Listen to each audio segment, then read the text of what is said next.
shouldn't fall asleep in class.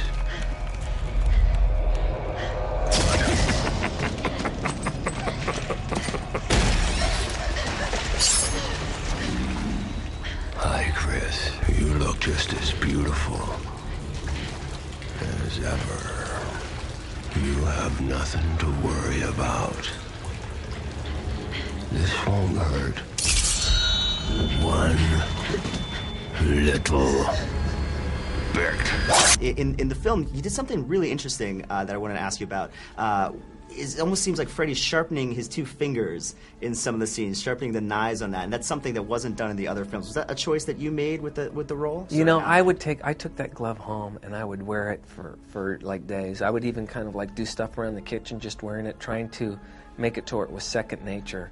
You know, even when I think back to the film, there was things that I did with the glove, not thinking about it, that sometimes after takes I'd go, oh, I should have done that stuff that I do when I'm not thinking about it. And I think that just kind of, you know, I'm not even sure if, it wouldn't surprise me if we went through all of the nightmares and found that Robert did that somewhere. Can you talk about the importance of casting Jackie Earle Haley in the role and creating your new Freddy? Yeah, I mean, we knew that we were going to be crucified or celebrated by who played Freddy Krueger, and Robert Englund owned this role for 25 years, and I have the greatest respect for him. But in the same way that James Bond can be played by different characters, I think that Freddy Krueger can be played by different characters, and I have an Academy Award-nominated actor playing the part, and I think that kind of says everything. I mean, I got a really good guy. Please tell me what's been going on. Well, every time I dream, I always see this man. And he's burned and melted. And he's always trying to attack me with these knives. On his fingers. What? Oh my God. We're having the same dream. Chris, it's not possible. It is possible. It's just a dream, all right? Shh. Well, and you talked a little bit about this film being specifically darker than the first film. What do you guys say to sort of the early criticism that the movie is too dark and maybe loses some of the fun and humor of the first series? Well, I think, I mean, the way I feel about it, at least, is that if that's one of the biggest shifts you can do to show that this is a singular movie and that it's not just a sequel or living in that world, is because what the original franchise, I think, got known for was obviously that it was scary, but also a lot of the humor and the camp and the et cetera, et cetera. So by removing that, you've automatically made something that's totally its own. And I also think, too, that the point of this was to flesh out the story and the history and what really happened to these kids, and by doing that, I don't think you could handle that kind of material and those subjects in a kind of jokey, fun, popcorn movie way.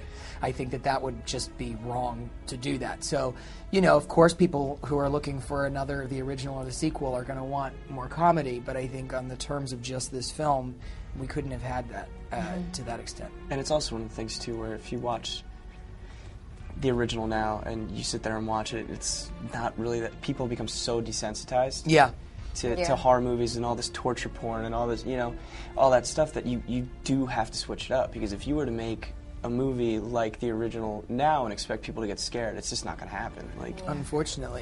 But the idea is still is just terrifying, and I think that's what's great, that we could take the root idea and give it a new treatment. I'd say they're right. I'd say if that's a critique, you're right, that I did lose the humor and I did go darker, and you're either going to like that or you're not, but that's what we chose to do, and we're real proud of it. I haven't really seen any of the criticism at this point, so I really couldn't tell you. I think that I have a feeling it's going to be one of those things where people are going to compare it, so they're going to want it to kind of be like it was, and so we're going to hear kind of opinions driven from that. And I think we're also going to see that people are going to like really embrace the fact that, hey, these guys completely changed it. Isn't that cool? I kind of think we're going to see everything across the board.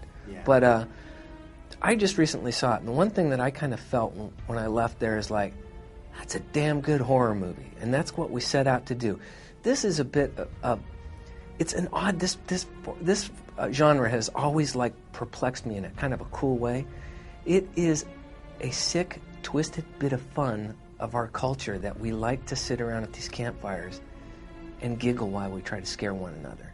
And that, to me, is what this movie, you know, represents. It's a genre flick about going and getting entertained, getting scared, but giggling while you're getting scared. And, you know, it's a horror movie, and I think Sam nailed it. Stay awake. Wake up, wake up, wake up. I'm your nightmare. If you die in your dreams, you die for real.